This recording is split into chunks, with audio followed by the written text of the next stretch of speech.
يكملان على المبعوث رحمة للعالمين وعلى آله وأصحابه ومن سار على نهجه إلى يوم الدين أما بعد. Uhayyikum bitahiyatil Islam. Assalamualaikum warahmatullahi wabarakatuh. Alhamdulillah, segala puji milik Allah Jalla dzikruhu yang telah memberikan kita semua kesempatan di malam hari ini untuk sama-sama mengumpulkan bekal terbaik kita sebelum perjalanan panjang kita menghadap Allah Subhanahu wa ta'ala. Maka marilah jamaah yang dimuliakan oleh Allah, kita maksimalkan kesempatan ini, kesempatan yang Allah berikan ini dengan sebaik-baiknya. Semoga majelis ini menjadi salah satu bekal terbaik kita yang menemani kita dalam perjalanan panjang kita kelak sesudah kematian kita masing-masing. Dan kita mohon pada Allah Subhanahu wa ta'ala,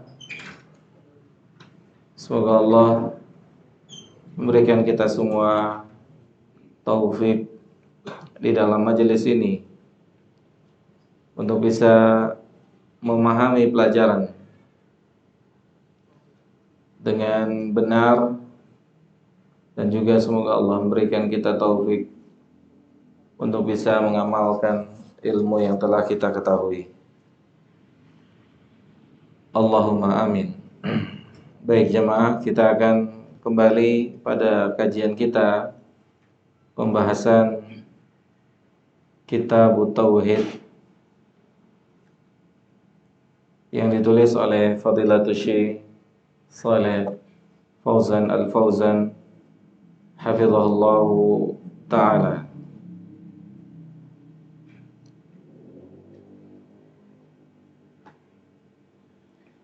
Semoga Allah Jalla dzikruhu menjaga beliau, keluarga beliau, dan semoga Allah Subhanahu wa ta'ala memberkahi usia beliau hafizahullahu ta'ala. Kita lanjutkan kajian kita di malam hari ini dari pembahasan Kitab Tauhid. Qala al-muallifu hafizahullahu ta'ala, berkata penulis, semoga Allah senantiasa menjaga beliau.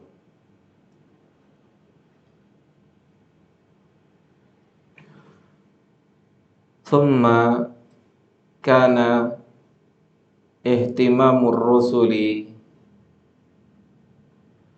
salawatullahi wa salamuhu alaihim bi islahil aqidati awalan fa awwalu ma yad'una aqwamahum ila ibadatillahi wahdah wa tarka ibadati ma siwahu. Beliau hafizahullahu ta'ala mengatakan, maka dari ayat yang telah kita lalui pada pertemuan sebelumnya, itu yang Allah sebutkan dalam surah Az-Zumar, maka dari sini atau berlandaskan ayat ini dan ayat-ayat yang serupa,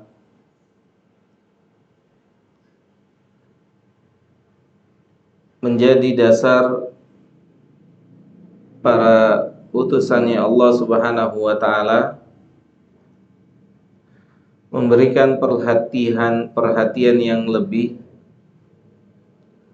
untuk memperbaiki akidah,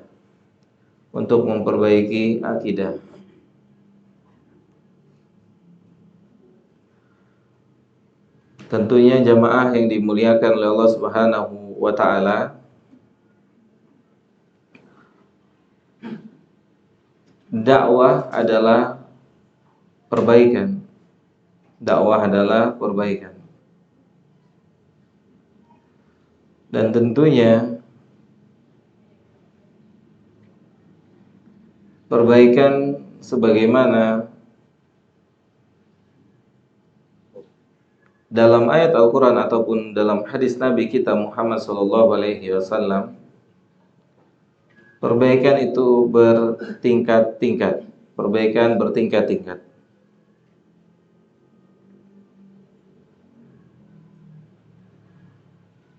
Dari yang paling tinggi sampai yang paling rendah. Maka perhatian para nabi dan rasul, perhatian para nabi dan rasul dalam memperbaiki manusia, memperbaiki umat manusia,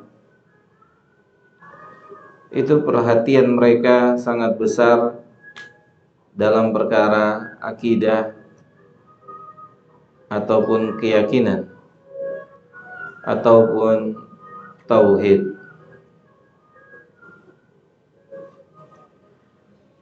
Dikarenakan banyak hal, dikarenakan banyak sebab dan banyak perkara. Sebagaimana dijelaskan juga oleh Imam Ibnu Qayyim dalam kitabnya, kitab Ad-Da' Dawa, Maratibu Islah, yakni tingkatan-tingkatan perbaikan. Yang mana tidak semua perbaikan bisa menggapai hal yang paling maksimal. Tentunya yang namanya memperbaiki ada skala prioritas, ya. Yang namanya memperbaiki ada skala prioritas. Maka demikian juga dengan memperbaiki agama kita, ada yang menjadi skala prioritas. Kita kasih contoh misalnya jemaah.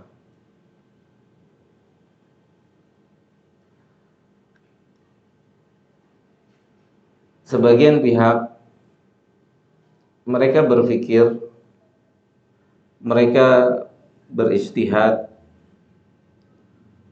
untuk memperbaiki umat ini, maka dimulai dengan etika dan adab. Etika dan adab sesama manusia.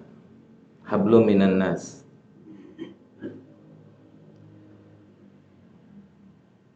Ini baik, tetapi bukan yang terbaik. Ini baik, tetapi bukan yang terbaik.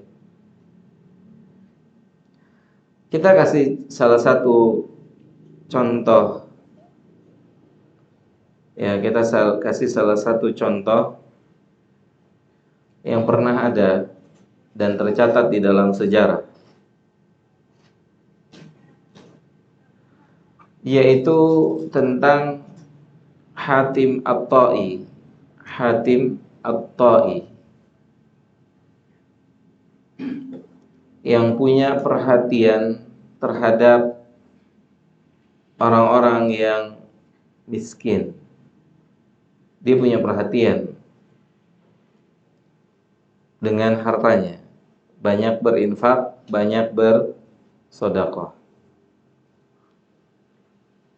Kemudian apa yang terjadi?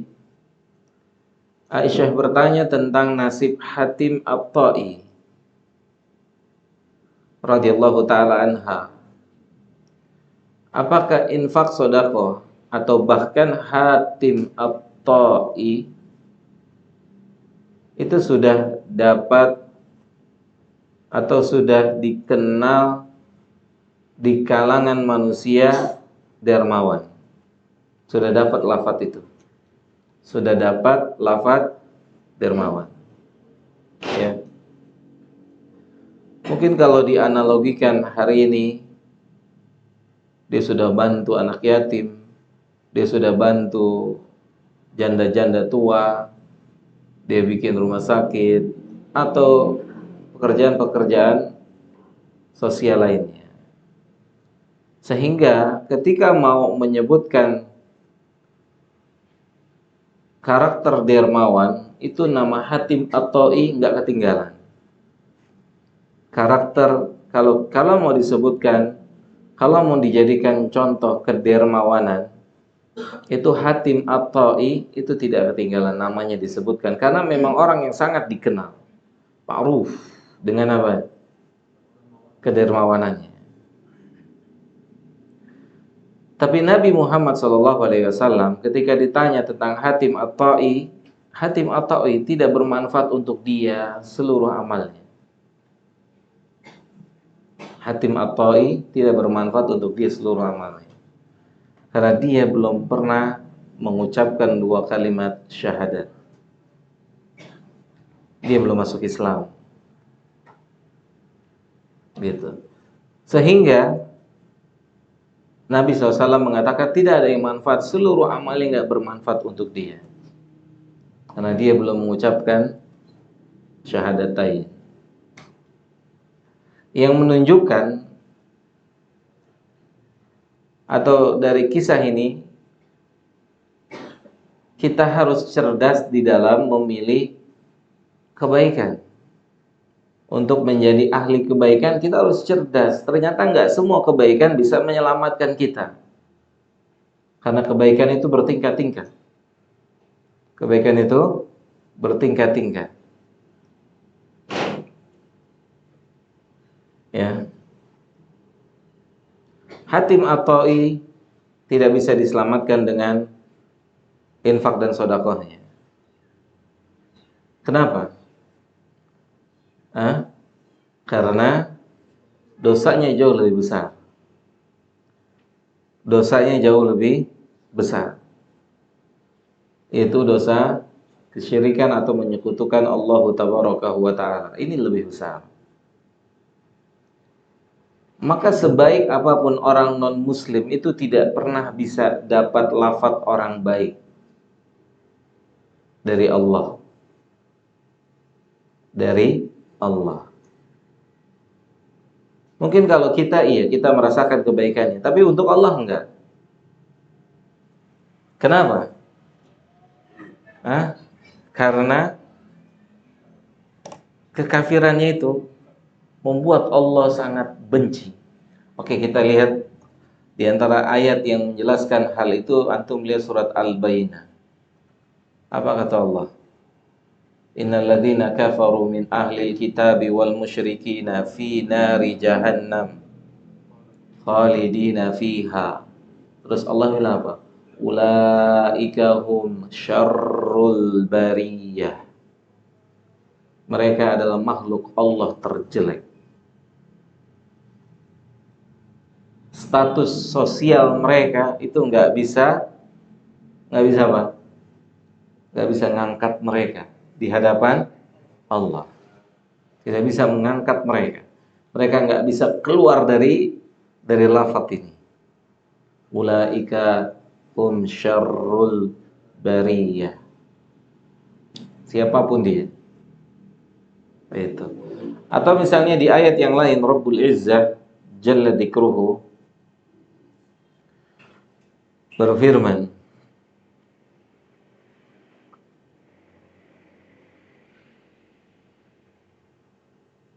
dalam surah Al-Anfal ayat ke-55. Kata Rabbul Alamin, hati-hati makanya. Ya. Hati-hati ketika kita memberikan penilaian untuk orang kafir.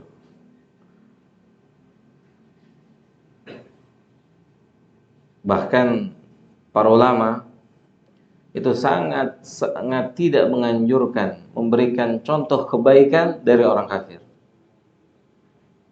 Nggak boleh. Bahkan sebagian ulama berpendapat dilarang. Di antaranya Imam Ibnu Qayyim rahimahullah. Beliau mengatakan apa? Minal kabair, termasuk bagian dari dosa besar, awwama alladhi sagharahu, membesarkan, meninggikan, memuliakan yang direndahkan oleh Allah. Insyaallah ya. Bagian dari dosa besar meninggikan, memuliakan, mengagungkan, mengelu-elukan yang dihinakan oleh Allah. Gitu. Karena Rabbul Izzah itu punya sikap terhadap mereka. Ya, inna syarrad dawabi indallahi alladhina kafaru. Seburuk-buruknya makhluk Allah kan ada binatang. Sahih nggak sih?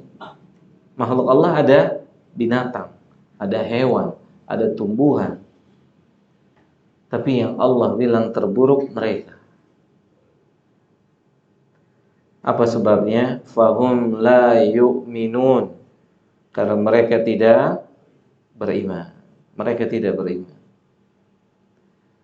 Jadi ini salah satu pelajaran di antara pelajaran yang harus ada atau yang harus kita berusaha memperbaiki.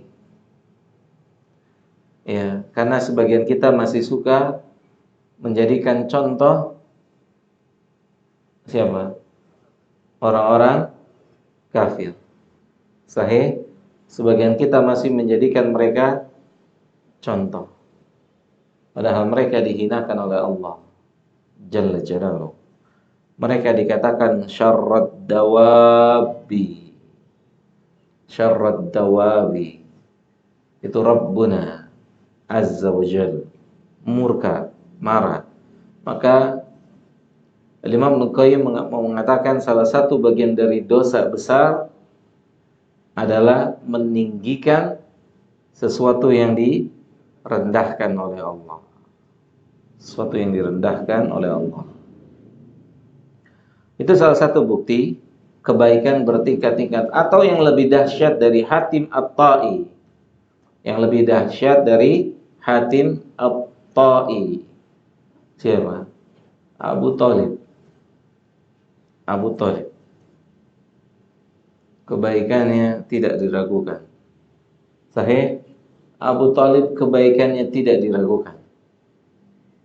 Setelah wafatnya Abdul Muthalib, maka kepengurusan Nabi Muhammad berpindah ke tangannya. Beliau yang jaga, beliau yang rawat, beliau yang didik, beliau yang temani Nabi kita Muhammad SAW. Tapi semua kebaikannya tidak bermanfaat untuk dia. Enggak sedikit pun ada yang memberikan manfaat untuk dia. Kenapa? Karena keburukan dia lebih besar dari manfaatnya. Gitu. Ya. Melindungi anak yatim. Menjaga anak yatim yang seharusnya memiliki pahala yang besar, tapi nggak berguna, tapi nggak bermanfaat. Ya, begitu jamaah.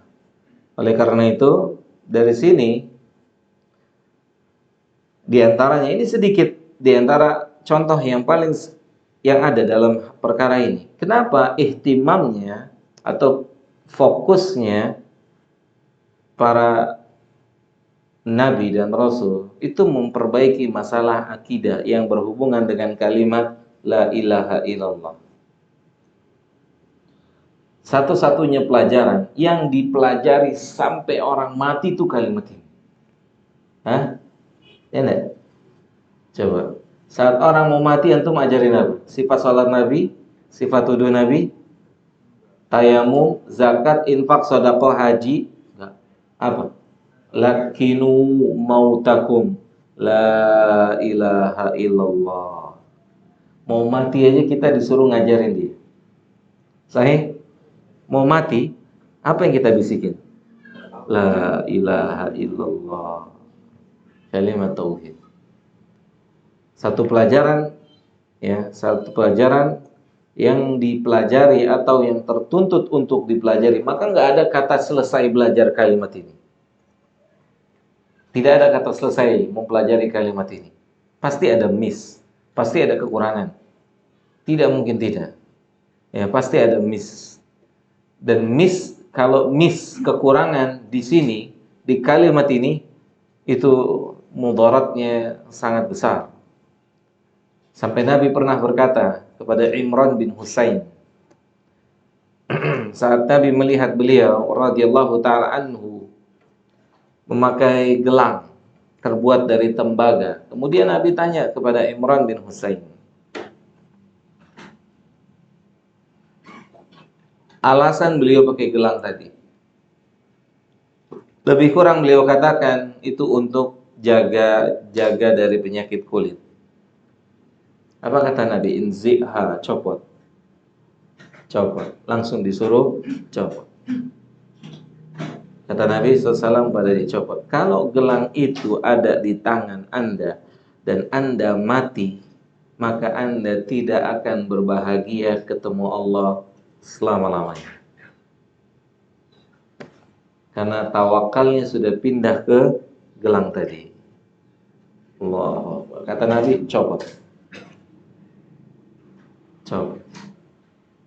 Miss gara-gara gelang, itu sholatnya hilang. Kira-kira sholatnya Imran bin Husain sama kita bagus mana? Hah? Beda dikit, beda jauh. Hah? Ini sahabat Nabi dia. Iya. Puasanya, zakatnya, hajinya, umrohnya, baca Qur'annya, ibadah-ibadah yang lainnya itu hilang. Kalau gelang itu masih ada di tangannya. Karena dia punya alasan pakai gelang itu adalah untuk melindungi dirinya dari penyakit kulit. Baik, jelas ya. Maka pusat perhatian para nabi dan rasul adalah di dalam masalah ini. Dalam masalah at-tauhid, dalam masalah akidah, dalam masalah la ilaha illallah, la ilaha illallah. Karena fatal. Ketika seseorang memiliki kekurangan di sini, fatal. Ya.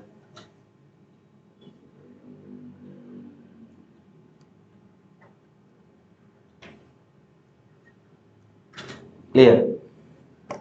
Di antara keutamaan kalimat ini. Amr bin As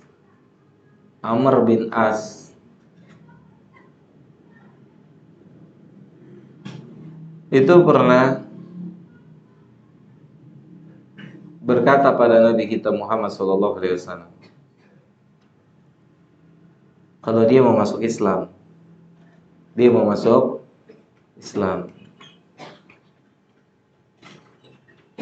tapi dia memberikan persyaratan kepada Nabi. Saya masuk Islam tapi ada syaratnya. Apa syaratnya? Syaratnya apa? Dosa dia diampuni. Dia mau masuk Islam tapi dosa-dosa dia sebelum masuk Islam diampuni. Maka Nabi bersabda sallallahu alaihi wasallam, "Alam ta'lam, tidakkah engkau mengetahui annal Islama, sesungguhnya siapapun yang masuk Islam, maka dengan sebab kalimat tauhid dosanya semua diampuni sama Allah." Tingginya kalimat la ilaha illallah. Semua dosanya diampuni dengan satu kalimat ini. Maka tidak diragukan lagi kalimat ini perlu mendapatkan perhatian yang lebih dari setiap muslim dan muslimah. Karena dengan kalimat ini seseorang bisa menjadi saleh. Dengan kalimat ini seseorang bisa menjadi salehah. Itu salah satu contoh dari sekian banyak contoh yang ada dalam masalah ini. Kenapa fokus mereka dalam masalah akidah, at-tauhid, la ilaha illallah. Dan yang lebih dahsyatnya lagi, apa? Sahabat nabinya nggak komentar sama nabi. Karena dia tahu yang maslahat. Nggak komentar apa? Nggak komentar apa jemaah? Nggak protes apa? Tauhid mulu, nggak ada yang lain apa? Itu dia. Karena sahabat tahu kerusakan di masalah ini fatal, akibatnya sangat fatal. Maka sampai wafatnya Nabi SAW, sampai menjelang wafatnya beberapa hari menjelang wafatnya, beliau mendakwahkan dakwah ini.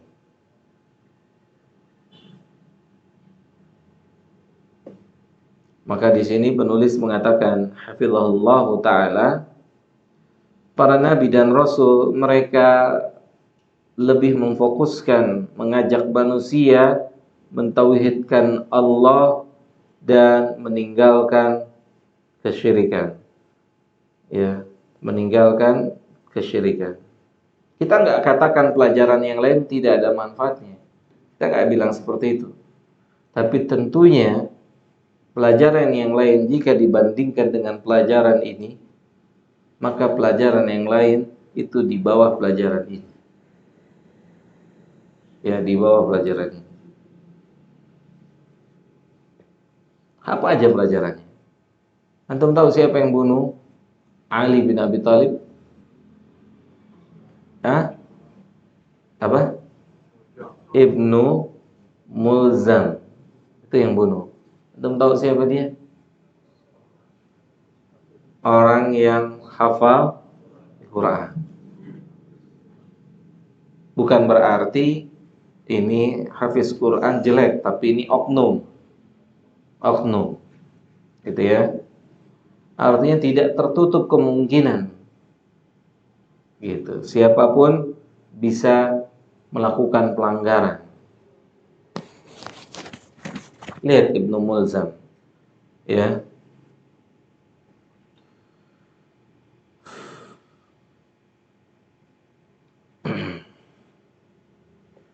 Maka bisa dikatakan dia tidak memiliki tauhid yang benar, akidah yang benar.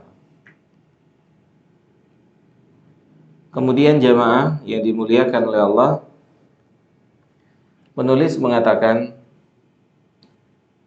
sebagaimana firman Allah di dalam Al-Qur'anul Karim dalam surah An-Nahl, wa laqad ba'atsna fi kulli ummatin rasulan an i'budullaha wajtanibut taghut. Ini jamaah.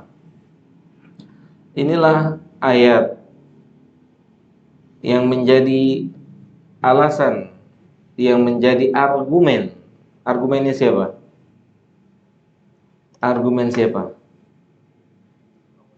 Argumennya Syekh Shalih Fauzan, kan ini tulisan beliau. Gitu. Argumennya siapa? Syekh Shalih Fauzan. Kan beliau yang mengatakan para nabi dan para rasul memfokuskan dakwah pertama kali dakwah tauhid. Sahih? Ini kan ucapan beliau. Setelah itu beliau berargumen dengan ayat. Ini buktinya, gitu. Iya. Musannif atau penulis. Ya, ini argumen dia. Ya. Begitu. Mudah-mudahan Allah bantu cara kita membaca. Cara kita membaca dengan faham, ya, bil fahm. Jadi ini argumen, ayat ini dijadikan argumen oleh siapa? Syekh Shalih Fauzan. Beliau kan mengatakan para nabi dan rasul memfokuskan dakwahnya dakwah tauhid, mengajak manusia menyembah Allah semata dan meninggalkan kesyirikan. Ini ucapan beliau, hafizahullah. Kemudian ucapan ini beliau sertakan dengan ayat. Ayat itu berbunyi, "Walaqad ba'atsna fi kulli ummatin rasula an i'budullaha wajtanibu at-taghut." Nah, ini ayat.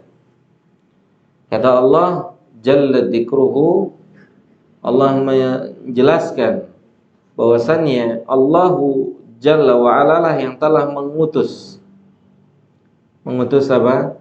Rasul. Jadi Rasul itu adalah satu prestasi yang tidak akan pernah mungkin bisa diusahakan.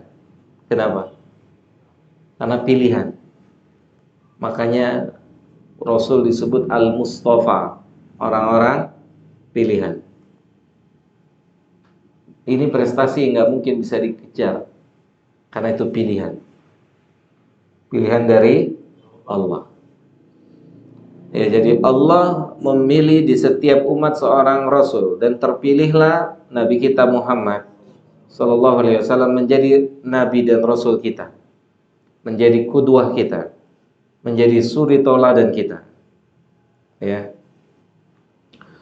Dan kemudian Allah mengabarkan di dalam ayat yang mulia ini, kalau seorang Nabi dan Rasul utusan Allah Subhanahu wa Ta'ala itu dari zaman ke zaman, dari yang pertama sampai Nabi kita Sallallahu Alaihi Wasallam, mereka punya satu visi dan misi yang sama. Visi dan misi yang sama. Dan visi dan misi ini datangnya dari mana?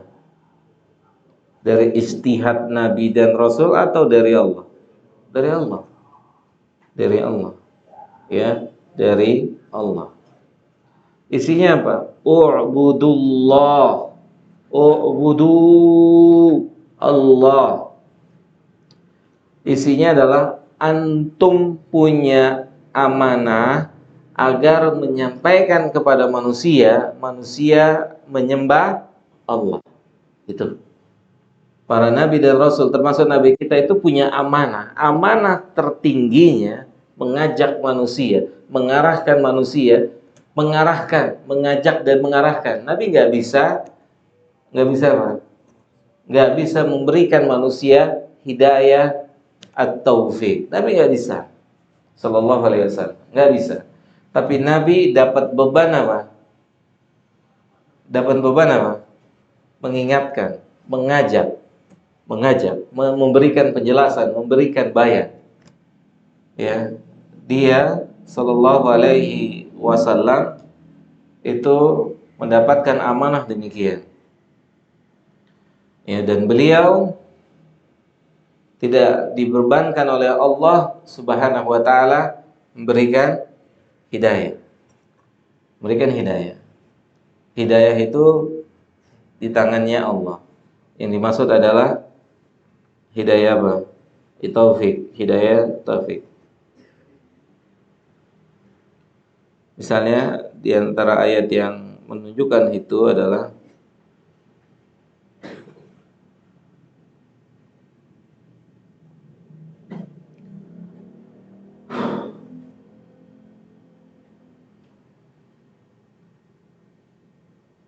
firman Allah Jalla dzikruhu dalam surah Al-Baqarah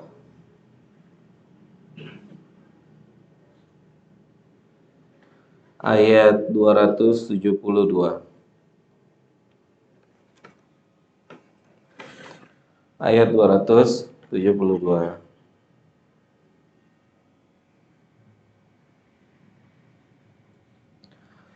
Kata Allah, laisa 'alaika hudahum. Bukan tanggung jawab antum memberikan manusia hidayah. Antum tidak bertanggung jawab di sini. Antum tidak dibebankan di sini.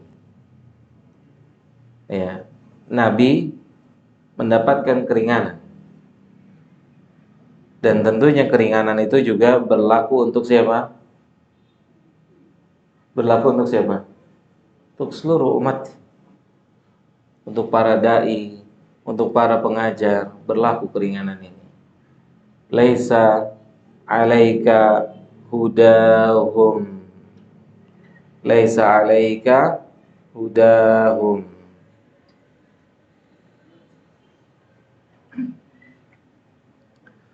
Anda tidak dibebankan untuk memberikan manusia hidayah. Hidayah yang dimaksud hidayah tauhid, bukan hidayah bayan. Kalau hidayah bayan, Nabi bisa memberikan penjelasan.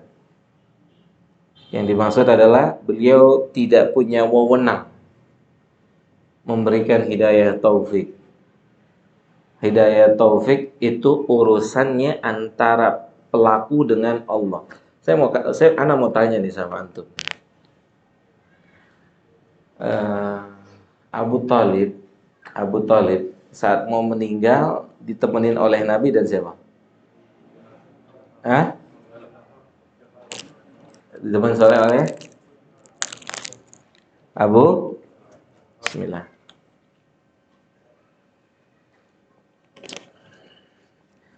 Yang satu orang baik, yang satu orang tidak baik. Ini salah satu bukti nyata. Kalau punya teman, pilihnya satu aja, orang yang baik. Jangan kepedean. Oh enggak, saya bisa kok jaga diri. Ya Allah. Abu Thalib tuh berteman sama Nabi. Berteman apa enggak? Bukan lagi teman tuh. Hah? Ponakan. Hah? Lewat Abu Thalib. Akhirnya kalah pengaruhnya. Pengaruh Nabi kalah. Oh jangan sekali-kali. Kita kan harus mendakwahkan mereka. Kalau bukan kita, siapa yang mendakwahkan mereka? Antum Nabi. Antum siapa? Kita siapa? Ukur dong. Ukur kemampuan kita, kapasitas kita. Kalau nyampaikan, nyampaikan. Ya. Sampai akhirnya meninggal dunia tidak mengucapkan la ilaha illallah. Ana mau tanya sama antum. Ada kezaliman dari Allah nggak di sini? Ada kezaliman nggak dari Allah di sini untuk Abu Thalib? Kalau ada, kalau antum bilang ada, ana bilang sama antum, antum tobat sekarang juga. Hah? Allah nggak berbuat zalim. Terus kenapa Abu Thalib tidak dapat petunjuk? Karena hidayah itu urusan hati. Menunjukkan hati Abu Thalib rusak. Abu Thalib hatinya rusak, yakin 100%. Yakin. Gitu. Siapa paman Nabi yang di kemudian hari masuk Islam? Hah? Hamzah. Sama dengan Abu Jahal. Mencaci, memaki. Tapi di kemudian hari masuk Islam. Berarti hati dia jauh lebih baik. Gitu. Maka nggak bisa seorang mengklaim dia orang baik kalau fisiknya tidak baik, nggak bisa. Karena fisik tidak baik itu menggambarkan hatinya jauh lebih rusak. Jelas? Fisik yang tidak baik itu menggambarkan jauh lebih rusak apa yang ada di dalam hatinya. Jadi nggak bisa antum bilang kok ahlu tauhid begitu, enggak. Dia bukan ahlu tauhid. Ahlu tauhid nggak mungkin begitu. Kok katanya dia belajar tauhid, kok akhlak dan adabnya begitu? Enggak, dia bukan ahli tauhid. Karena ahlu tauhid nggak mungkin seperti itu. Siapa ahlu tauhid siapa ahlu tauhid pertama siapa? Nabi Shallallahu Alaihi Wasallam. Jangan kiaskan dengan kita. Kita mau baru belajar. Itu ahlu tauhid itu Nabi Shallallahu Alaihi Wasallam. bagaimana dia beretika, bagaimana dia beradab, bagaimana dia bermuamalah, begitu. Ya, jadikan beliau barometernya, bukan kita. Kita nggak pantas untuk dijadikan barometer, nggak pantas sama sekali. Ya, nggak pantas. Laisa 'alaika hudahum, walakinnallaha yahdi man yasha. Lihat, akan tapi Allah memberikan hidayah kepada siapa? Kepada yang Dia kehendaki. Jangan antum fahami semau-mau antum. Oh, berarti sesuka Allah kasih hidayah gitu. Enggak begitu cara memahaminya. Enggak begitu. Antum lihat penjelasan Imam Ibnu Katsir, al-a'immah yang lainnya dalam tafsirnya. Kalau kita aja memberikan sesuatu itu ngelihat effort dari orangnya. Sahih enggak? Antum punya anak 3, punya 3 karakter yang beda. Pasti akan antum bedakan. Sahih, pasti akan antum bedakan. Nggak mungkin antum bisa sama. Nggak mungkin bisa sama. Tergantung dari karakter 3 anak ini. Kalau kita aja bisa membedakan, apalagi Allah. Tidak mungkin Allah nggak bisa membedakan. Makanya dari sini diketahui, mayyasha, sesuai dengan hikmahnya. Allah yang tahu isi hati manusia. Isi hati manusia. Kalau dalam hatinya memang berangkat dia mau berubah, mau dapat hidayah, itu pasti dia akan melakukan ikhtiar. Tidak mungkin tidak. Dan itu akan mendapatkan support dari Allah. Allah akan support dia.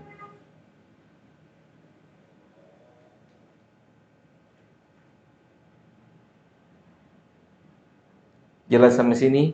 Jangan sampai kita memahami. Saya pernah tanya ini sekitar tahun 2010. Enggak ya. 2007 kalau tidak salah. Saya tanya. Lagi daurah. Saya bilang sama Syekh, sebagian manusia mengira dan menduga firman Allah yang seperti ini, walakinnallaha yahdi man yasha, bermakna adanya kezaliman. Kenapa? Karena Allah memberikan hidayah sesuai dengan yang Dia kehendaki. Berarti ketika ada orang tidak mendapatkan hidayah, dia tidak dikehendaki oleh Allah. Itu pemahaman yang salah dan keliru. Pemahaman yang salah dan keliru. Kemudian saat itu Syekh memberikan contoh anak. Antum aja bisa membedakan antara anak pertama, anak kedua, anak ketiga. Antum sikapi, antum perlakukan dengan perlakuan yang berbeda. Sesuai dengan kadar apa? Karakternya. Bagaimana lagi Allah? Allah juga pasti akan membedakan kita semua. Apa kata Ibnu Qayyim? Kalau Anda mengira Allah akan menyamakan saya dan antum dan kita semua akan disamakan oleh Allah, padahal effort kita, usaha kita beda-beda, maka Anda telah berburuk sangka kepada Allah. Maka Anda telah berburuk sangka pada Allah. Itu. Nanti kita lanjut habis salat Isya. Wassallallahu ala nabiyina Muhammad wa ala alihi wa sahbihi ajma'in. Wa ala alihi wa ashabihi wa man walah, amma ba'd. Baik jamaah yang dimuliakan oleh Allah Subhanahu wa taala, mari kita lanjutkan upaya kita memperoleh kebaikan di malam hari ini dengan jalan belajar ilmu agama. Semoga Allah Subhanahu wa taala memberikan pertolongan untuk kita untuk bisa maksimal di pertemuan kita malam hari ini. Kita lanjutkan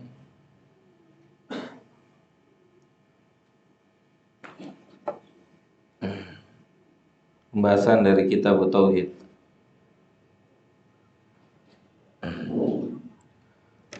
Setelah membawakan firman Allah Subhanahu wa taala yang terdapat dalam surah An-Nahl ini, maka penulis hafizahullah ta'ala mengatakan,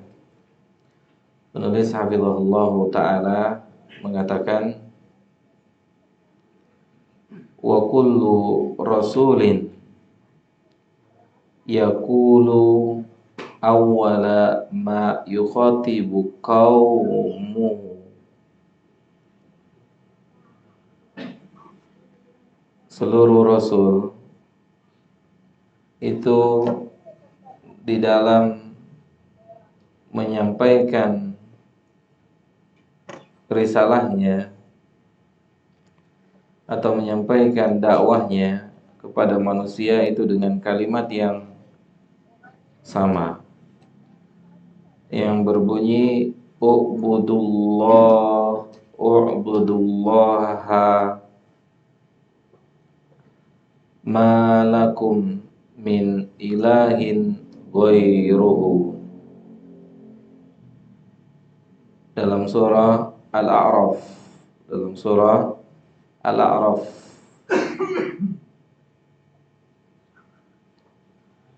dari mulai di ayat ke-59.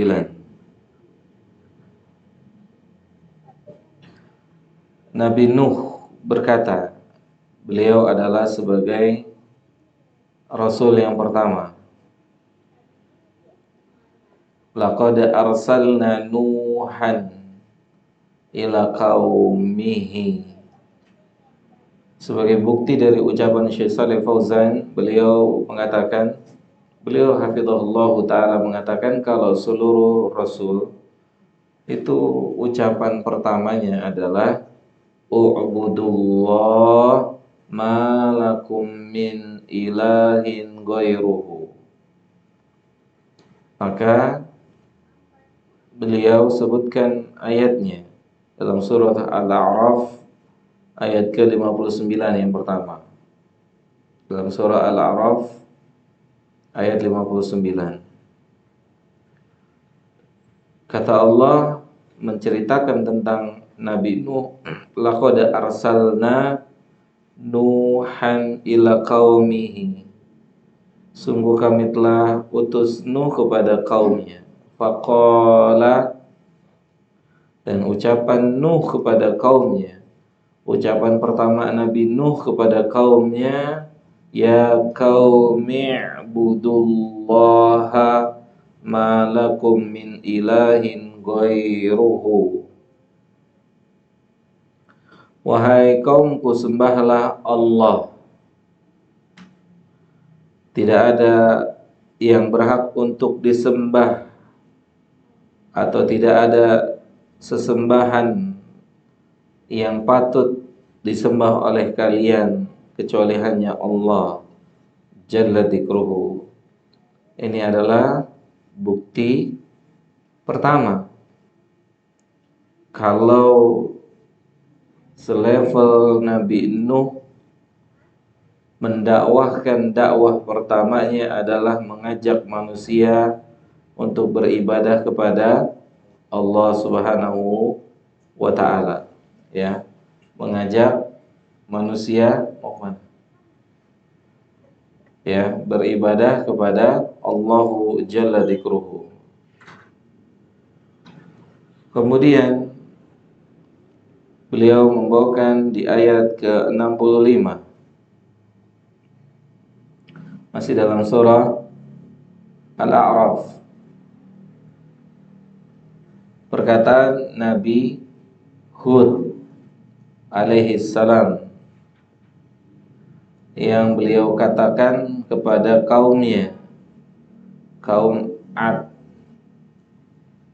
yang perkataannya serupa dengan perkataan Nabi Nuh alaihi salam. Wa ila adin akhahum huda qala ya qaumi ibudullaha ma lakum min ilahin ghairuhu. ya. Sama Nabi Hud juga mengucapkan ucapan yang diucapkan oleh siapa? Nabi Nuh alaihi salatu wassalam. Kemudian di ayat ke-73 perkataan Nabi Saleh kepada kaum Samud, wa ila samuda akhahum salihah qala ya qaumi ibudullaha ma lakum min ilahin ghairuhu. Sama perkataannya. Kemudian juga Nabi Syuaib, Nabi Syuaib, wa ila madyana akhahum syuaiba qala ya qaumi ibudullaha ma lakum min ilahin ghairuhu, di ayat ke-85, di ayat ke-85. Kemudian juga wasairul anbiya, dan demikian seluruh para nabi. Ya, seluruh para nabi juga mengucapkan ucapan yang sama. Ya, ucapan yang sama. Itu mengajak manusia agar menyembah Allahu Jalla Dzikruhu Subhanahu wa ta'ala. Wa qad baqiya an-nabiy sallallahu alaihi wasallam fi Makkah ba'da al-bi'tsati.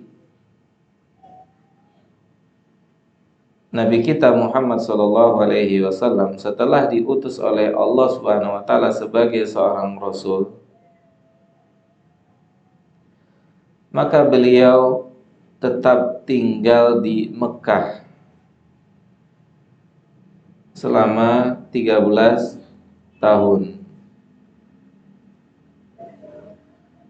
Selama 13 tahun setelah beliau diutus jadi seorang rasul, beliau tetap mukim dan tinggal di Mekah. Ia da'un nasa ila tauhidi wa islahil aqidati, dan beliau fokus mengajak manusia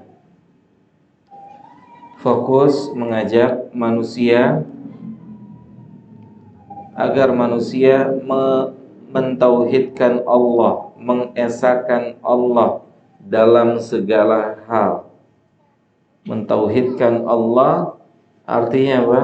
Mengesahkan, menunggalkan Allah dalam segala perkara.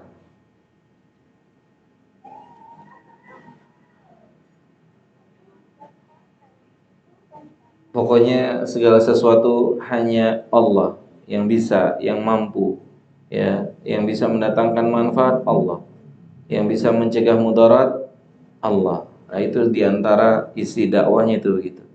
Menjadikan Allah menjadi satu-satunya, yaitulah tauhid. Satu-satunya dalam hal apa? Dalam hal apa?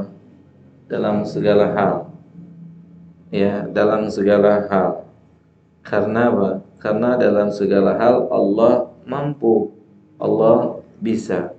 Ya, Allah mampu, Allah bisa. Maka ini fokus dakwah.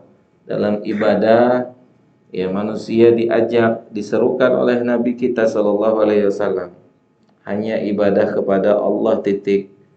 Itu.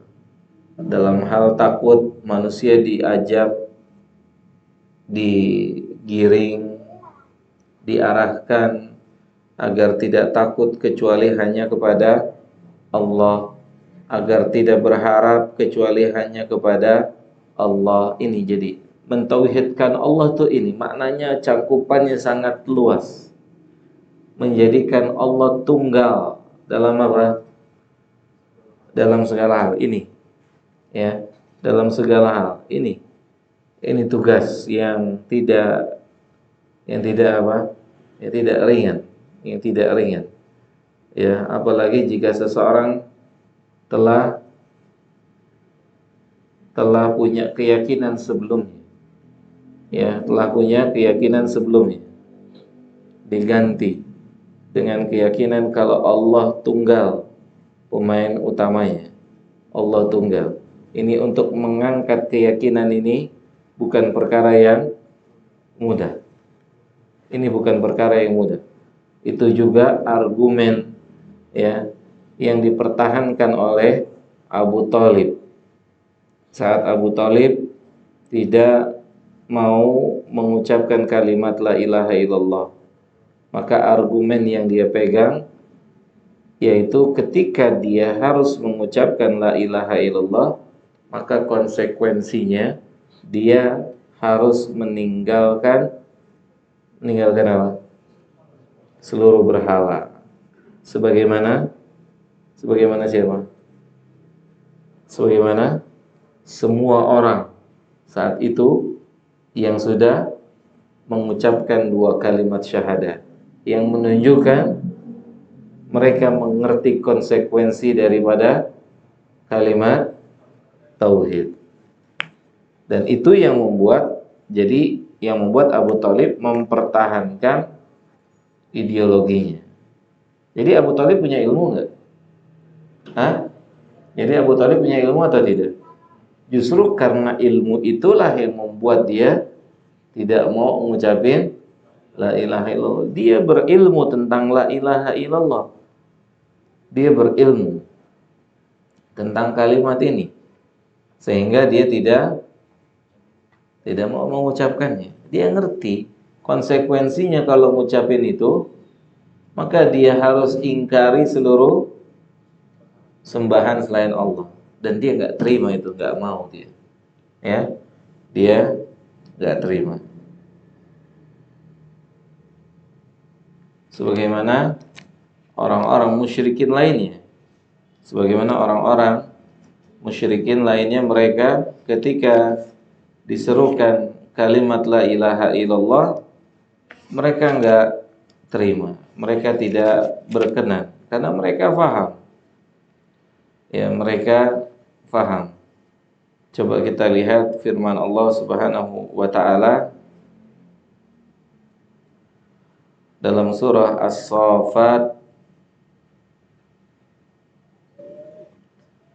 ayat ke-35 dan 36.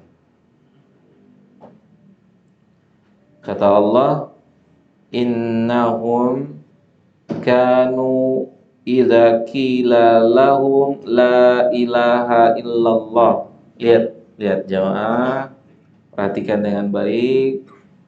Kalau orang musyrikin dulu itu ngerti konsekuensi kalimat la ilaha illallah, faham. Kita nggak bisa bilang Abu Thalib nggak bisa kali baca la ilaha illallah. Abu Thalib tuh wong Tegal apa wong Arab? Wong mana? Quraisy, Tulen. Ya, fasih dia bahasa Arab. Bukan wong Tegal, wong ngapak ya. Wong ngapak. Gimana? Wong Tegal ngapak kan? Ada orang Tegal nggak di sini? Ada ya? Iya Pak, ada lah beberapa. Wong ngapak, antum orang Tegal? Bukan. Sebelahnya Tegal, bukan juga. Abu Thalib orang Quraisy, Tulen, ya, Tulen. Antum melihat ini menunjukkan kalau Abu Thalib dan yang lain-lainnya itu bukan nggak ngerti. Antum lihat aja nih ayat innahum kanu, reaksi mereka orang-orang musyrikin, idza qila lahum, jika mereka diajak, jika mereka diserukan, jika mereka ditawarkan apa? La ilaha illallah. Udah diajak tuh, ayo ucapin la ilaha illallah. Apa kata Allah tentang sikap mereka? Yastakbirun. Mereka sombong. Kan hakikat sombong apa? Menolak kebenaran. Gitu. Yastakbirun. Dia tolak kebenaran. Wa yaqulun, dan dia respon Nabi kita. Dia respon tuh. A inna latariku alihatina. Tuh lihat tuh. Lihat konsekuensi yang mereka ngerti. Konsekuensi yang mereka pahami. Apakah kami harus meninggalkan sesembahan kami yang sudah bertahun-tahun turun-temurun, ya, dari nenek moyang kami? Li syairin majnun, hanya karena ucapan tukang sihir yang gila. Siapa yang digituin? Hah? Nabi itu. Ya. Apakah kami harus tinggalkan, ataukah apakah kami harus tinggalkan sembahan-sembahan, kebiasaan-kebiasaan? Berarti mereka ngerti atau tidak? Mereka faham. Makanya mereka tolak kalimat la ilaha illallah. Inilah bedanya orang musyrik zaman dulu dengan sebagian orang Islam hari ini. Mereka mengucapkan dan mereka tidak mengerti konsekuensinya. Saya tidak katakan musyrik dengan musyrik, tapi musyrik dengan sebagian atau segelintir orang Islam. Dia mengucapkan kalimat apa? La ilaha illallah, dan dia melanggar. Melanggar apa? Ucapannya, konsekuensinya, dia langgar. Kenapa dia langgar? Gak ngerti, beda dengan mereka. Mereka gak mau mengucapkan itu karena mereka faham. Setiap yang mengucapkan kalimat itu, mereka tinggalkan sembahannya. Lihat orang-orang, sebagian orang Islam hari ini. Mereka ngucapin la ilaha illallah dan mereka juga pakai jimat. Itu satu contoh dari sekian banyak contoh. Padahal di antara konsekuensi yang harus dijalankan oleh orang yang telah mengucapkan kalimat apa? La ilaha illallah, dia harus tinggalkan jimat. Dia harus tinggalkan. Dan ini ditolak oleh siapa? Orang Quraisy, musyrik. Dan hari ini sebagian dari orang Islam demikian. Tidak ngerti, ya, tidak paham.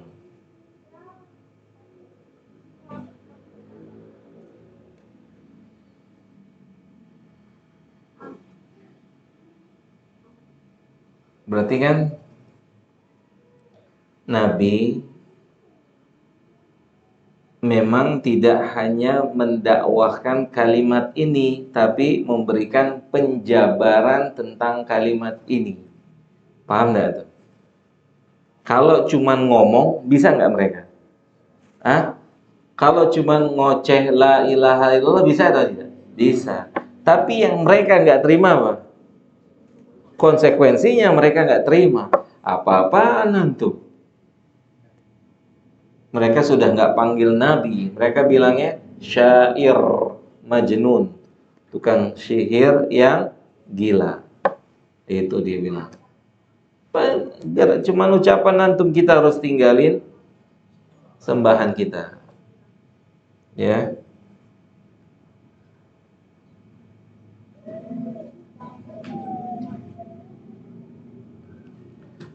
Berarti memang bayan penjelasan kalimat inilah yang menjadi apa?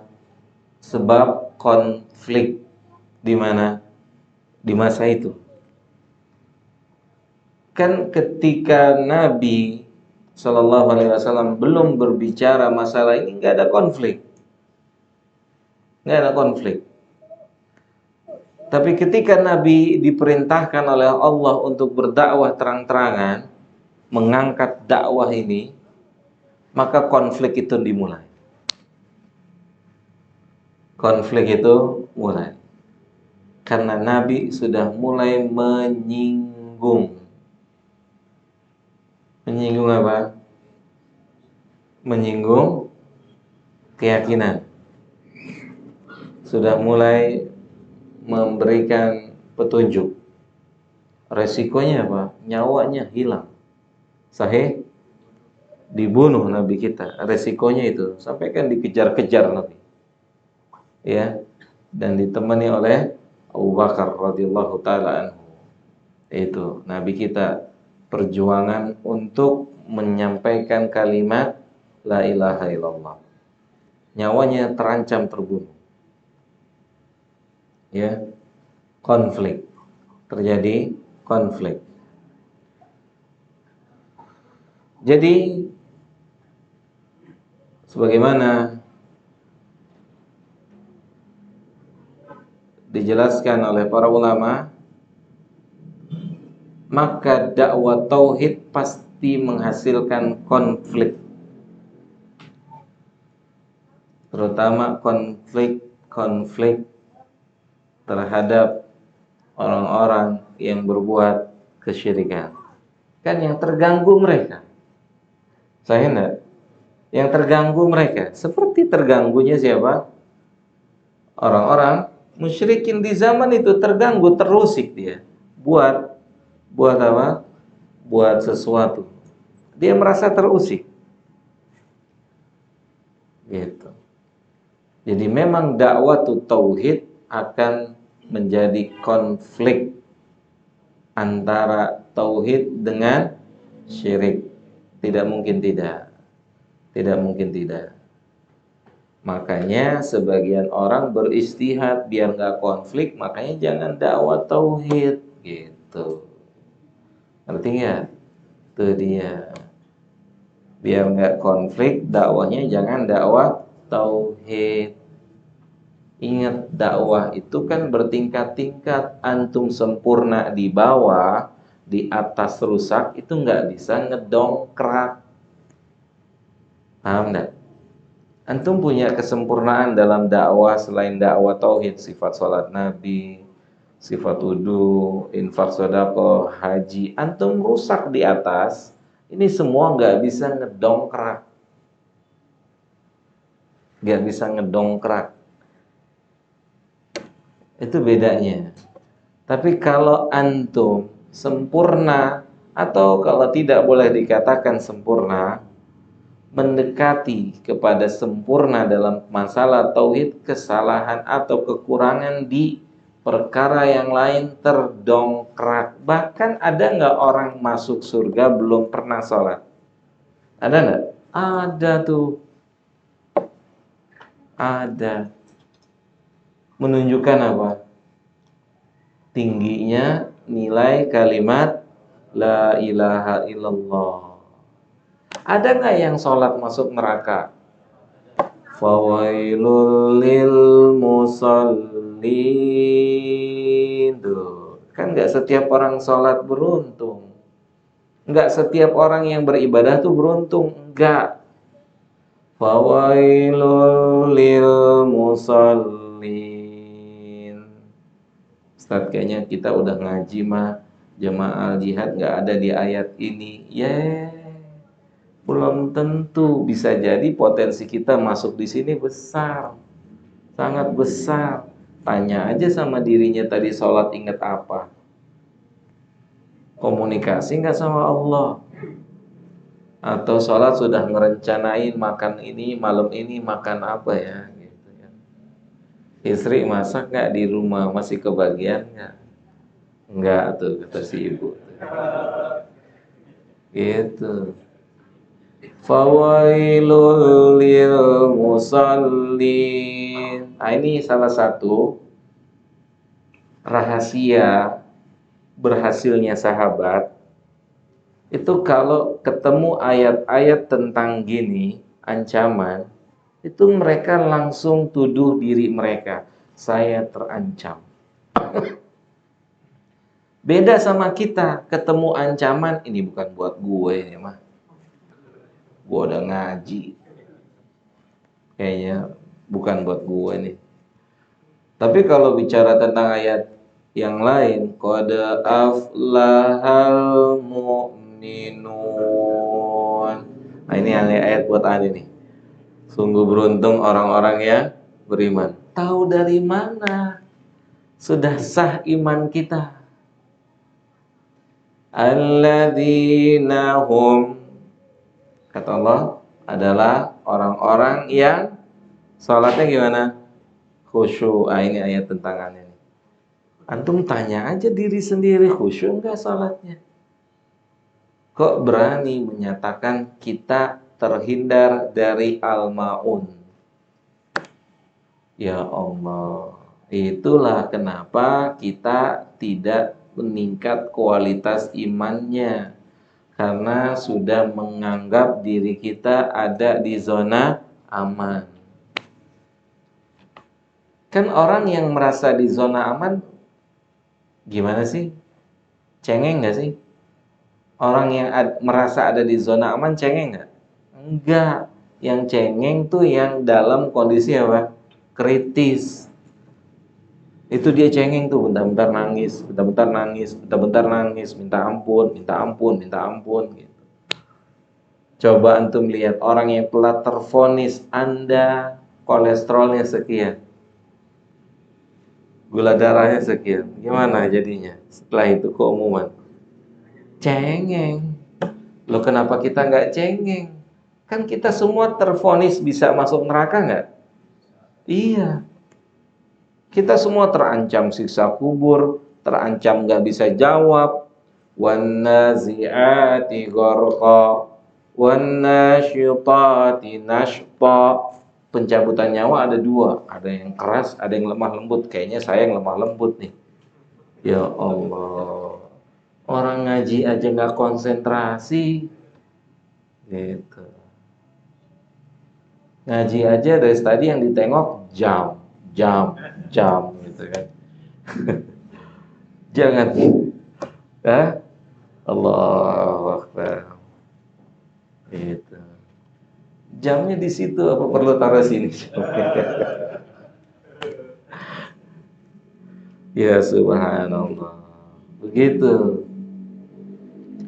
Ya. Kita lanjut. Jadi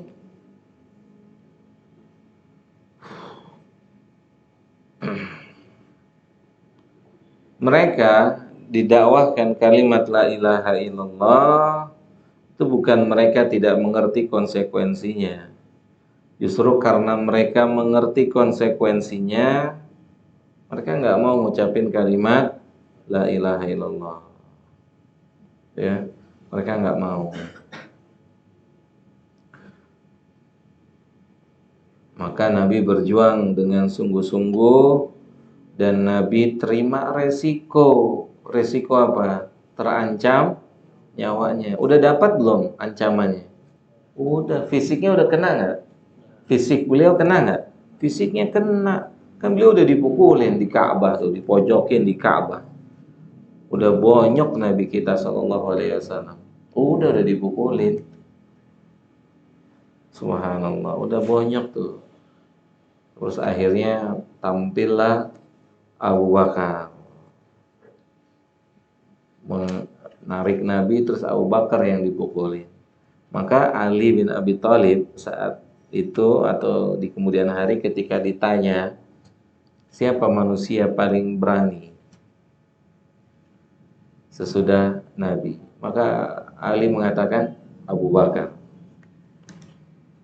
Gak ada tuh yang tolongin Abu Bakar, yang tolongin Nabi saat dipukulin. Nabi dipukulin, Abu Bakar yang maju. Abu Bakar bonyok. Subhanallah. Orang yang mulia pernah seperti itu tuh. Ya, pernah terancam fisiknya. Gitu, ya. Makanya memang beresiko dakwah tauhid itu sangat beresiko. Tapi jika dakwah tauhid itu bisa diterima, ini justru akan menjadi sumber keselamatan, keberuntungan manusia di atas bumi ini. Ya, jika manusia kembali mentauhidkan Allah, jika manusia kembali mengesahkan Allah Subhanahu wa ta'ala, maka kemudahan-kemudahan itu tinggal dinantikan, ya, akan Allah Jalla Jalaluhu berikan. Inilah upaya dari siapa? Dari manhaj salaf. Ini upayanya. Jelas ini upayanya, mengembalikan isi hati manusia dalam mentauhidkan Allah Subhanahu wa ta'ala. Kan ini sumber kekuatan. Ini sumber kekuatan.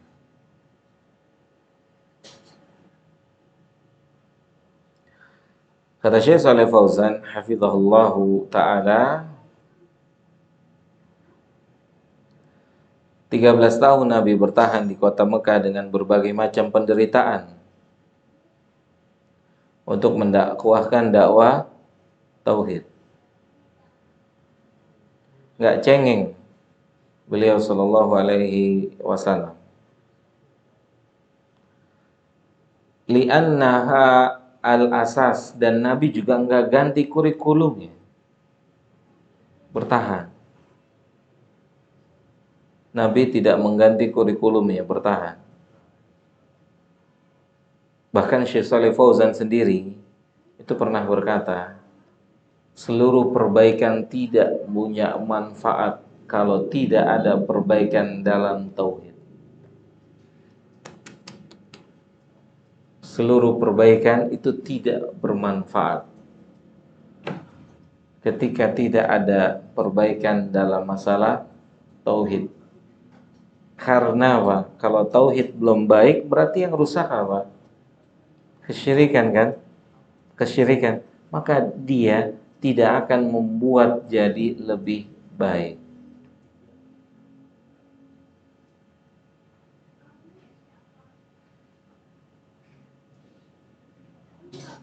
Manusia diperintahkan sholat, itu pekerjaan yang bagus. Sholat. Tapi nggak diingetin tuh jimatnya buang dulu gitu. Iya, jimatnya dibuang dulu. Kerisnya yang dijadikan apa? Dijadikan wapak, itu dibuang dulu. Dan seterusnya. Bagaimana? Ya. Oleh karena itu, tetaplah bertahan dengan kalimat la ilaha illallah. Tetap memperjuangkan kalimat ini. Ya, membuat diri kita faham, membuat siapa? Orang di sekitar kita faham tentang kalimat ini.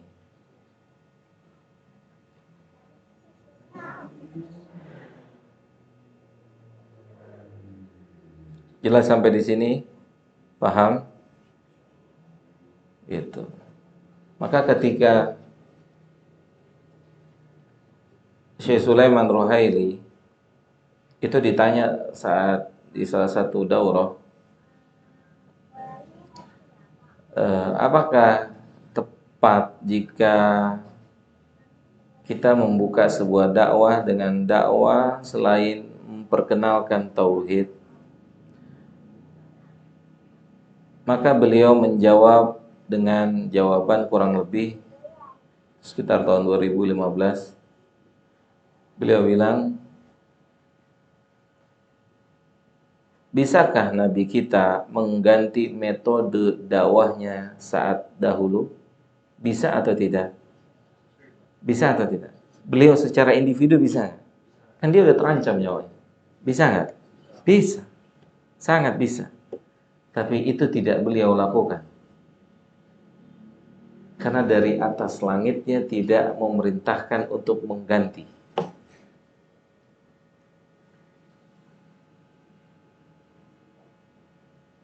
Kan tadi kita sudah sebutkan singkat. Kebaikan itu bertingkat. Ketika antum punya kebaikan di level-level bawah nih, tapi rusak di level atas, itu nggak manfaat. Saat ketemu Allah itu nggak manfaat. Lihat, makanya apa kata Nabi SAW?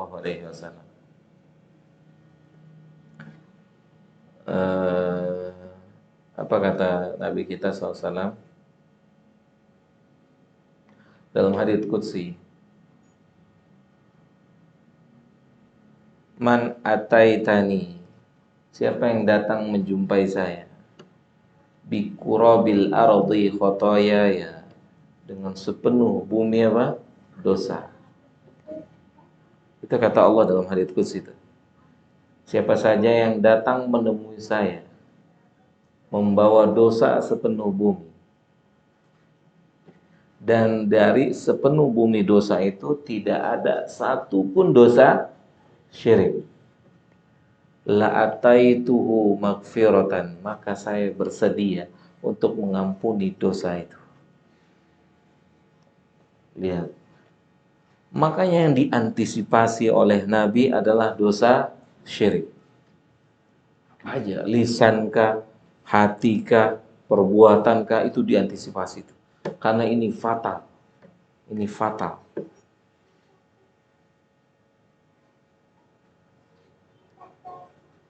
Bahkan ada yang disebut dengan hadis yang ma'ruf, hadis bitokoh.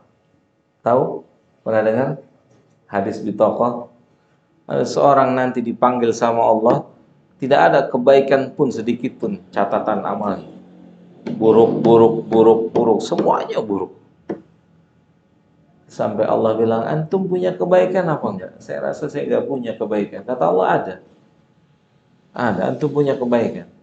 Setelah ditampakkan seluruh amalnya, malaikat saya zolimin antum enggak? Ada yang ditambah-tambahin enggak sama dia? Dia bilang apa? Hah? Enggak ada. Ini emang amal saya semua. Tapi enggak ada satupun keburukan itu apa? Kesyirikan. Enggak ada satupun ucapankah, perbuatankah, hatikah, tidak ada kesyirikan di situ. Terus kata Allah, antum punya kebaikan. Saya rasa saya enggak punya. Lihat, ada, antum punya kebaikan. Ambil itu bitokoh. Kalimat la ilaha illallah, ditimbang. Mana lebih berat? Kalimat la ilaha illallah. Lihat, kalimat la ilaha illallah memang harus mendapatkan prioritas dalam pelajaran yang kita pelajari. Ya, itu harus dapat prioritas lebih. Kata beliau, hafizahullah, li'annahal asas, karena at-tauhid adalah pondasi. Tauhid itu diibaratkan sebagai pondasi. Alladzi yaqumu 'alaihi al-bina' ad-din. Kan semua apapun namanya tanpa pondasi kan nggak mungkin bisa apa? Nggak mungkin bisa berdiri, nggak mungkin bisa terrealisasi. Itu pondasi itu di situ. Dalam perkara tauhid, itu pondasi. Kemudian beliau mengatakan, wa qad ihtada ad-du'atu wal muslihuna fi kulli zamanin hadzul anbiya wal mursalina. Maka karena ya inti dari keberhasilan itu kan bukan banyak dikit. Inti dari keberhasilan sebuah dakwah itu bukan jumlah. Ya, itu harus jadi perhatian untuk kita yang berdakwah, saya dan seperti saya yang berdakwah, dan antum sebagai panitia kajian. Barometer keberhasilan itu bukan jumlah, bukan disuka atau tidak disuka. Barometer keberhasilan diterima nggak sama Allah. Kan gitu. Tidak fokus diterima atau tidak diterima oleh manusia. Tapi fokusnya diterima nggak sama Allah. Makanya Nabi nggak peduli dengan jumlah.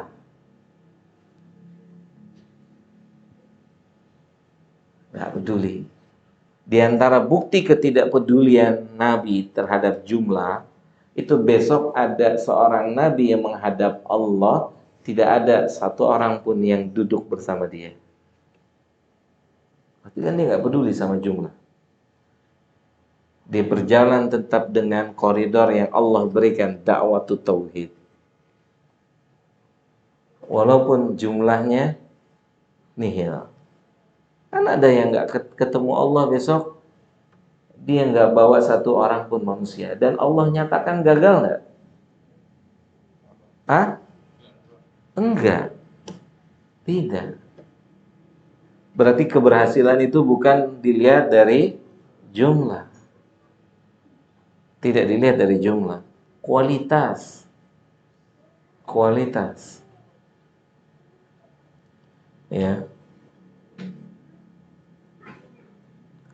Maka kata Syekh Shalih Fauzan hafizahullah taala, para ulama atau orang-orang yang berperan sebagai atau diamanahkan oleh Allah Subhanahu wa taala ilmu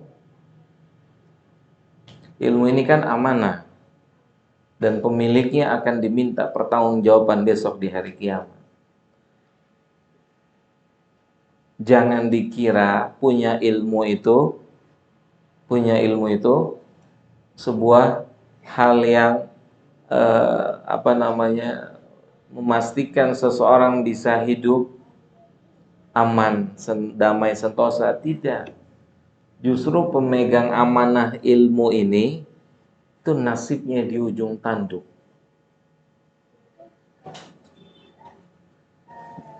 Pemegang amanah apa? Ilmu. Karena Allah tanya tentang ilmu yang Allah amanahkan kepada kita. Allah akan tanya.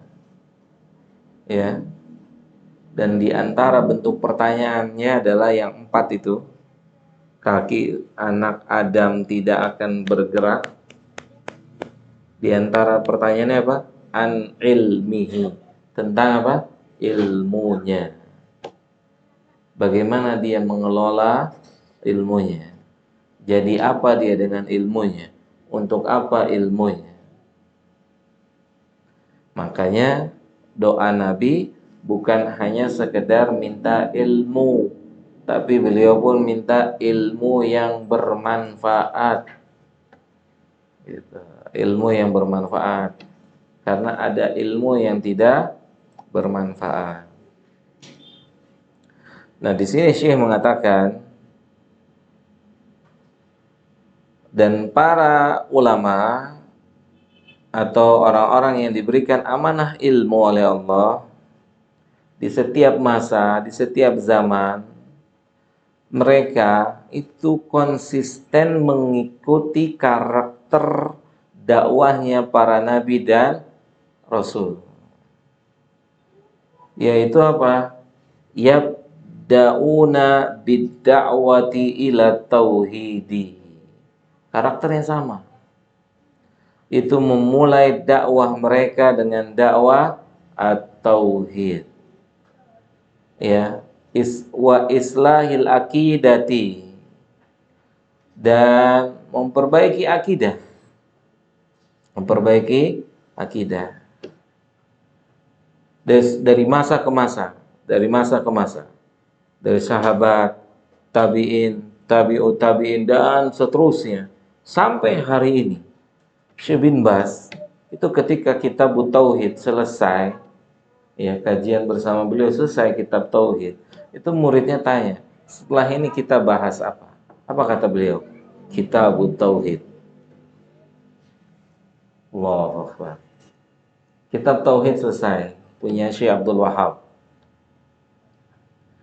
Ya, ditanya sama muridnya, setelah ini kita bahas apa? Beliau bilang apa? Kitabut Tauhid. Saya sekarang gini Pak, ini kekurangan kita Pak.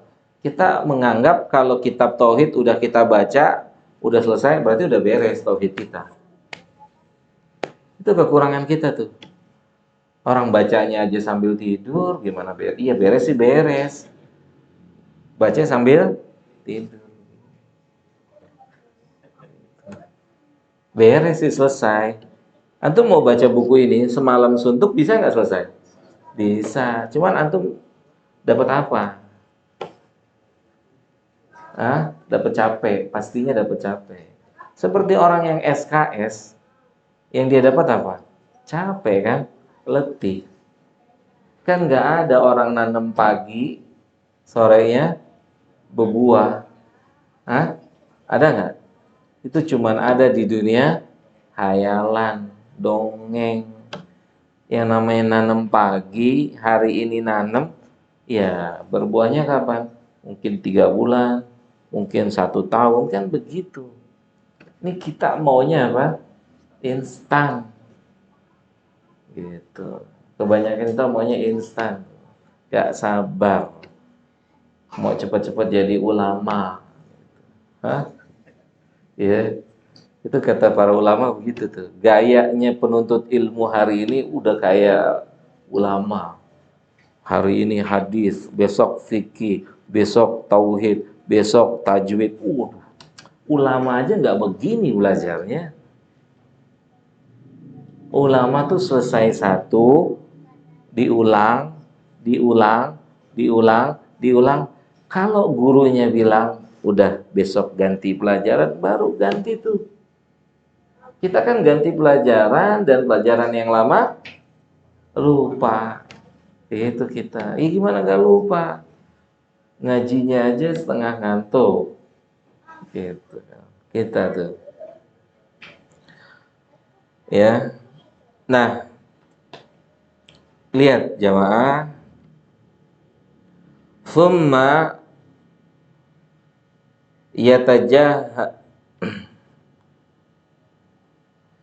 Thumma yattajihuna ba'da dhalika ilal amri bibaqiyati awamirid dini. Lihat apa kata Syekh Shalih Fauzan. Kemudian setelah mereka berupaya maksimal memperbaiki apa? Ana mau tanya deh sama antum. Antum pernah nggak bosen duduk di kajiannya Ustadz Yazid bin Abdul Qadir Jawas? Pernah nggak merasa bosen duduk di kajiannya? Enggak kan? Padahal dari dulu waktu saya pertama duduk di majelis beliau itu kurang lebih tahun 2002, dari dulu sampai hari ini isinya sama nggak? Sama aja isinya. Tapi tetap aja datang. Saya enggak? Betul Pak? Mau di mana? Mau di tempat A, di tempat B, di tempat C, isinya dia juga. Ada bosen? Gak ada. Tajdid yang ada pembaruan. Isinya dari dulu sampai hari ini. Antum mau bilang, ya karena Ustadz Yazid nggak menguasai ilmu Ustadz. Waduh, terlalu lancang antum. Antum tahu Bulughul Maram itu ada di kepalanya. Bulughul Maram. Tahu kan Bulughul Maram? Itu ada di kepalanya tuh. Kan beliau pernah bahas juga Bulughul Maram. Iya kan? Gitu. Jelas ya? Maka setelah itu kata penulis, summa yattajihuna ba'da dalika ilal amri bibaqiyati awamirid dini.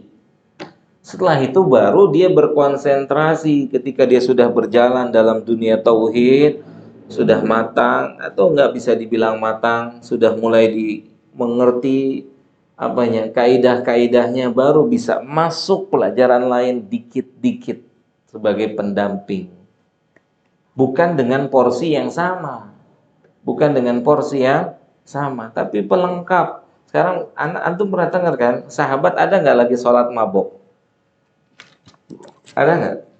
Lagi sholat mabok ada nggak? Lagi sholat giting? Ada? Ada. Ada. Kenapa nggak ditegur? Kenapa nggak dinasihatin? Karena saat itu sedang fokus dakwah tauhid. Ditegur dikit-dikit, tek, tek, tek, tek. Tapi di sini, di satu sisi dikencengin dakwah tauhid. Maka berbarengan dengan tauhid sempurna, berbarengan juga dengan pengharaman homer. Apa yang terjadi? Banjir homer. Antum tahu kenapa? Kenapa? Ini sih salah satu masalah yang ketemu di malam hari ini. Kenapa amal soleh itu sulit kita kerjakan? Karena kita belum punya tauhid yang bagus. Itu dia. Ilmu punya enggak Qiyamul Lail? Tentang Qiyamul Lail punya enggak? Ilmunya punya enggak? Mungkin hafal hadisnya, ayatnya juga hafal. Puasa Senin Kamis punya enggak ilmunya? Punya. Tahu hadisnya enggak? Tahu. Senyum tahu nggak ilmunya? Tahu. Hafal hadisnya nggak? Hafal. Nah, ini salah satu yang membuat, salah satu nih, kan banyak faktor-faktornya.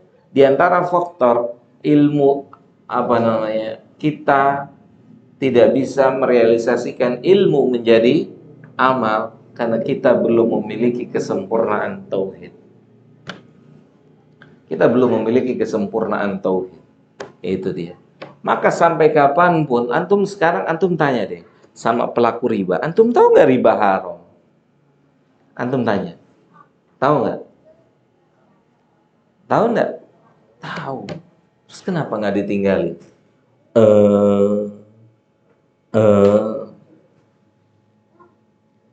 Seminar riba di mana-mana, tapi riba juga di mana-mana. Itu maksudnya. Yang saya paham itu. Antum mau buat perbaikan di mana aja nggak akan baik kalau antum tidak perbaiki tauhidnya. Kan cangkulnya itu tauhid. Orang bisa tinggalin riba kalau dia punya tauhid yang benar. Gimana mau tinggalin 30 juta sebulan? Iya enggak? Dia mau tinggalin 30 juta sebulan diganti jualan cendol gitu kan. Ya nggak ketahuan berapa penghasilannya. Hah? Itu butuh apa? Lihat. Hijrah Mekah, Madinah, apa yang dibawa? Apa yang dibawa oleh sahabat? Ini cuman baju doang ditempel kan? Cuman baju ini. Kita hijrah tetap mau eksis. Gimana ceritanya tuh? Hah? Ya kan? Kita hijrah tapi tetap mau eksis. Itu mereka hijrah, yang ditinggalin yang haram apa yang halal? Yang halal tuh tinggal tuh. Menuju mana? Ditinggal. Abdurrahman bin Auf, berapa hartanya yang ditinggalin untuk hijrah. Kita yang nggak ngerti konsepnya, kita yang nggak paham gitu. Apa langsung hijrah?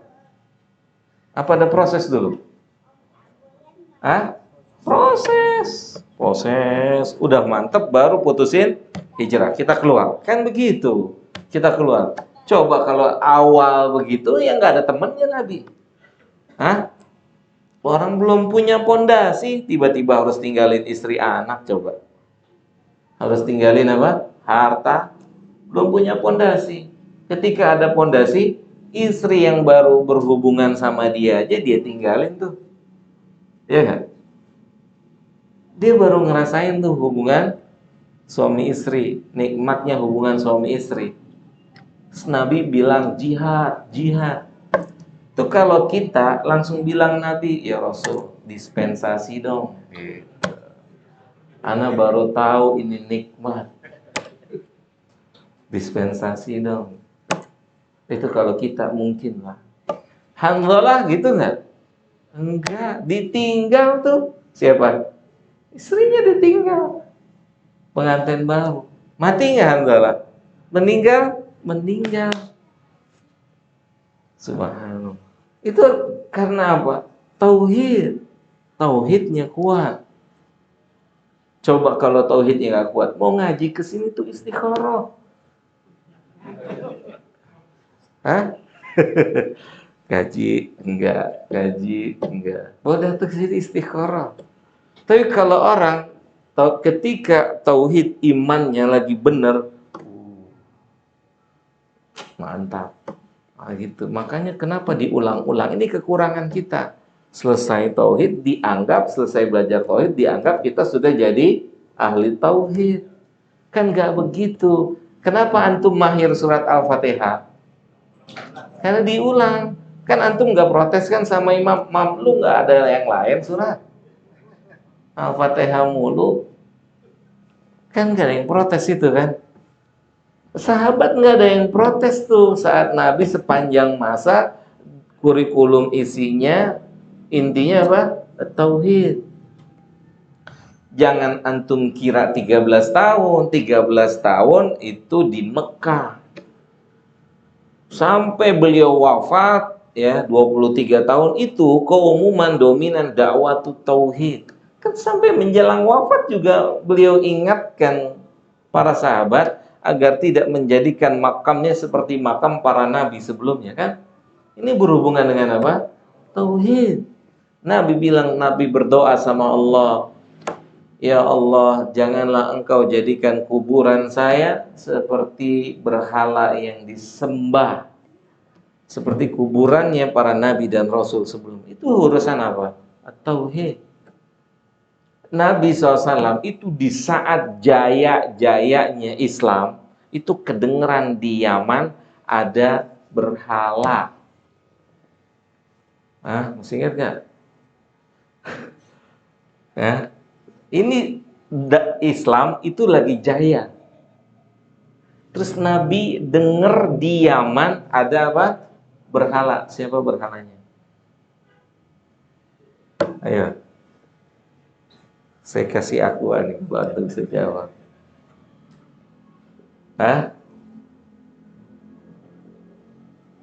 Siapa? Ada yang tahu? Terus Nabi panggil orang Yaman, satu orang Yaman panggil sini. Siapa? Berhalanya. Apa berhalanya? Ini Nabi ini pening palanya, subhanallah. Di sana ada berhala yang disembah. Padahal itu masa jayanya Islam. Dzul Khulasah. Tuh, dipanggil sahabat, orang Yaman panggil. Antum beresin. Antum membuat saya senang, antum pulang ke Yaman. Beresin. Dihancurin. Coba. Jangan dikira ketika sudah di tahun akhir tidak menjelaskan tentang tauhid.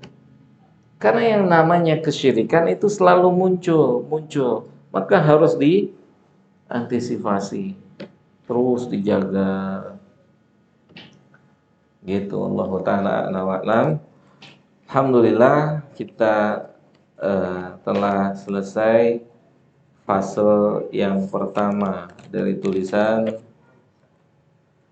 siapa? Saleh Fauzan. Ya, hafizahullah ta'ala. Insyaallah berikutnya kita akan masuk fasal yang kedua. Sebentar lagi atau minggu depan? Ya. Oke, kita cukupkan sampai di sini. Ada yang mau tanya?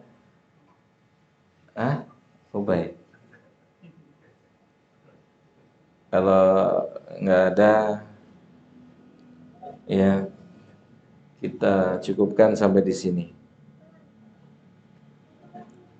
Semoga ada manfaatnya buat kita semua. Semoga Allah berkenan untuk menerima amal kita yang penuh kekurangan ini, dan semoga Allah memaafkan ke kita semua yang tidak maksimal di dalam majelis ini. Semoga Allah jadikan yang sedikit ini ilmu yang bermanfaat untuk kita,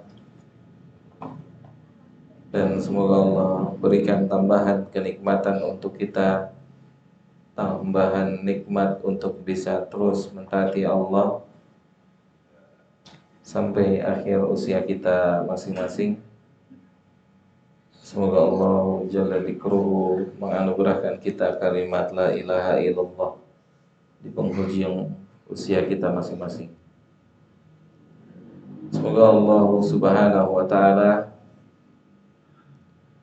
memberikan yang terbaik untuk saudara-saudari kita di Palestina. Semoga Allah berikan taufik untuk mereka, dan semoga Allah berkenan untuk merahmati dan memaafkan orang-orang yang telah meninggal di antara mereka, dan semoga Allah berikan jalan keluar yang terbaik untuk mereka. Semoga Allah jaga Masjidil Aqsa. Semoga Allah jaga Masjidil Aqsa. Semoga Allah kembalikan Palestina dan Aqsa kepada kaum muslimin. Semoga Allah Subhanahu wa taala memberikan kesabaran kepada saudara-saudari kita terhadap ketentuan Allah ini. Semoga Allah Jalla Dzikruhu membinasakan, menghancurkan Yahudi dan antek-anteknya dan sekutu-sekutunya sehancur-hancurnya. Semoga Allah binasakan mereka semua. Semoga Allah binasakan mereka semua. Amin. Allahumma amin. Wa sallallahu ala nabiyyina Muhammadin wa ala alihi wa sahbihi ajma'in. Subhanakallah wa bihamdika asyhadu an la ilaha illa anta astaghfiruka wa atubu ilaika. Assalamualaikum warahmatullahi wabarakatuh.